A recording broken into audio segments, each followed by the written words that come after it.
Lundi 30 octobre, on débrief le Week-end Sport avec Guillaume Manderchag, notre consultant et rédacteur en chef de Sprint Magazine. Bonjour Guillaume. Bonjour Adrien.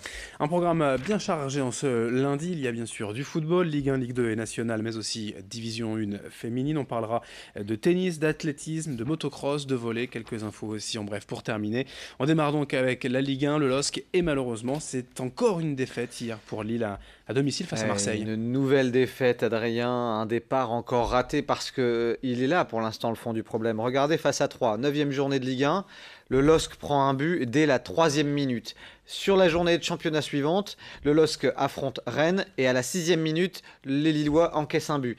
Et hier soir, face à l'OM, Marseille ouvre le score à la 5e minute par Sanson, un but rapide et du coup une entame de match ratée qui a forcé et contraint les Lillois de courir après le score pendant toute la rencontre. Alors certes, il y a du talent dans cette équipe, avec en tête le Brésilien Thiago Mendes, qui est vraiment un parfait exemple de la qualité de certains joueurs lillois. Mais sincèrement, même si la forme est correcte, les stats sont intéressantes. D'ailleurs, le LOSC a eu davantage de tirs cadrés que Marseille et même plus de possession, plus de 60% de possession. Donc si on ne doute pas du potentiel, on a le droit d'être très très inquiet de la situation comptable actuelle. Le LOSC aujourd'hui, c'est 6 points en 30 possibles, puisqu'en 10 journées, on ne compte pas le match face à Amiens qui sera rejoué, mais 6 points sur 30 possibles. Désormais, Strasbourg, Amiens et Nice, qui sont les adversaires directs du LOSC, qui sont mieux classés que le LOSC, sont 4 points devant, c'est-à-dire que même si le LOSC venait à remporter son prochain match, il restera 19e de Ligue 1. Et puis, disons-le, le prochain match, clairement, est à 6 points, puisque ce sera un match face à Metz. Metz, qui est tout simplement le seul élève de Ligue 1 dont les résultats sont pires que ceux de Lille. Et donc, c'est un match à ne pas perdre. Là, je n'imagine pas la situation sereine de Bielsa si l'équipe de Bielsa venait à perdre face au FC Metz. Lille 19e qui jouera le 20e, effectivement, plus d'excuses pour Lillois, en tout cas on leur souhaite pour le week-end prochain. La Ligue 2, d'abord Valenciennes.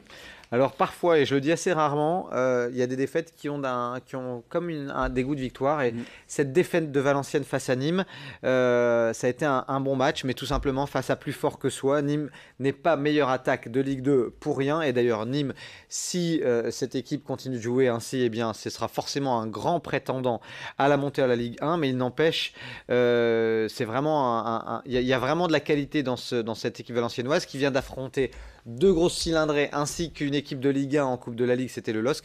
Désormais, le VAFC retrouve une semaine sereine et je pense que ça devrait bien se passer malgré tout dans les semaines à venir.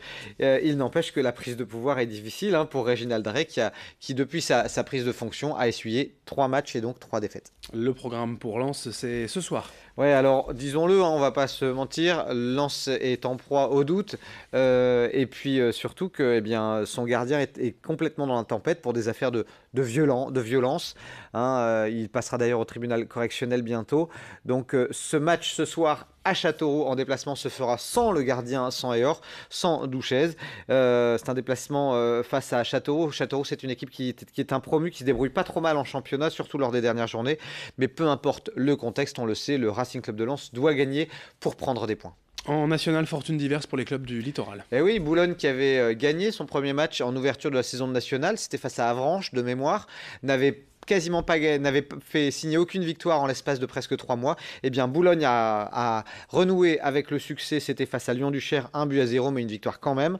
En revanche, défaite de Dunkerque, 3-1 à domicile face à Rodez. Et puis un petit imbroglio à Dunkerque avec ces deux joueurs qui en viennent quasiment aux mains au moment de tirer un penalty. Deux joueurs dunkerquois qui se mettent pas d'accord sur qui va tirer le penalty. C'est vraiment regrettable, surtout en national. Et ce sera le derby Boulogne-Dunkerque vendredi lors de la prochaine journée. Un mot aussi de première division féminine. Oui, le LOSC féminin qui se débrouillait pas trop mal depuis le début de la saison a pris vraiment une leçon de football, une leçon tactique et une leçon offensive. 6-0 pour le Gros Lyonnais. Alors certes, Lyon, c'est depuis plusieurs saisons la meilleure équipe de foot féminine en France, mais n'empêche que ça a été difficile, 6-0. Mais c'est comme ça aussi que le LOSC va apprendre au plus haut niveau féminin français. On passe au tennis avec un joli succès pour le nordiste Lucas Pouille. Oui, le natif de Grande-Sainte, le joueur de l'Aune Stone. Troisième titre ATP cette année pour Lucas Pouille. Une victoire à Vienne en battant Joe Wilfried Tsonga assez sèchement d'ailleurs, 6 jeux à 1 et 6 jeux à 4. Très solide toute la semaine. Pouille 25e mondial qui devrait réintégrer le top 20. Et puis cette finale 100% française sur un tournoi ATP 500, eh bien c'est de très bon augure quelques semaines forcément avant la finale de Coupe Davis. Voilà, France-Belgique au stade Pierre-Mauroy, on vous rappelle, si besoin, de l'athlétisme à présent. Avec un très très beau succès pour la course du Chicon à Bézieux. L'organisateur que j'ai eu au téléphone milieu de semaine dernière disait qu'il espérait depuis l'annulation de l'édition 2016 atteindre les 2800 participants. Et ben ça a été bien au-delà de ses espérances puisque la course du Chicon a fait près de 3500 participants sur les différentes épreuves.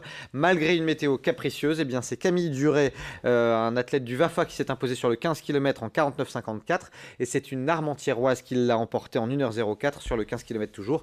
Elle s'appelle Caroline Pouilly. La Ronde des Sables, événement incontournable à Lone Plage. Oui, une nouvelle victoire de Watson, le Britannique Nathan Watson, 15 jours après son succès à Berck lors du beach cross, eh bien, il n'a laissé que des miettes à ses concurrents. On rappelle qu'Adrien Van Beveren avait déclaré forfait, pas hors de forme, mais il était là pour assister à la victoire du Britannique. Le premier Français, c'est un pilote Honda, Richard Furin, qui a fait une belle course.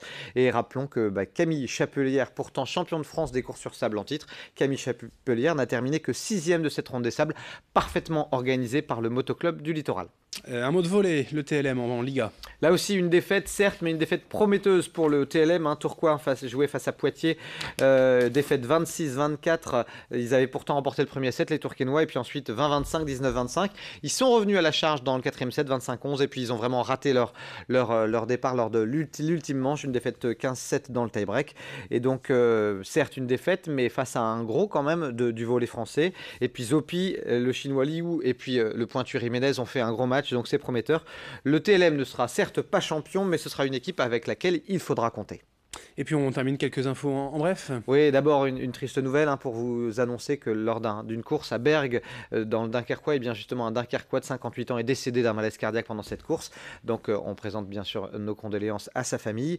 Et puis un mot de basket pour vous dire que le BCM face à Antibes et le Portel dans son chaudron se sont imposés ce week-end en Pro A. Défaite en revanche de l'ESBV à Bourges en match en retard de la première journée de Ligue féminine. Et le LMB reçu 3/3, victoire vendredi soir au Palais Saint-Sauveur face à Poitiers. 3 matchs en championnat pour les hommes de Monsieur Duprat et 3 victoires. Ça se passe très très bien pour le LMB. Un dernier mot peut-être si on a le temps. Allez. De hockey sur glace pour vous dire qu'il y avait un derby en 2e division et ce derby a vu la victoire des Lions de Ouescal face aux Diables Rouges de Valenciennes. Une victoire 7-2. On a été complet sur l'actualité sport du week-end. Merci Guillaume et bonne semaine. Bonne semaine à tous. Merci à vous de nous avoir suivis. Dans un instant, l'information continue.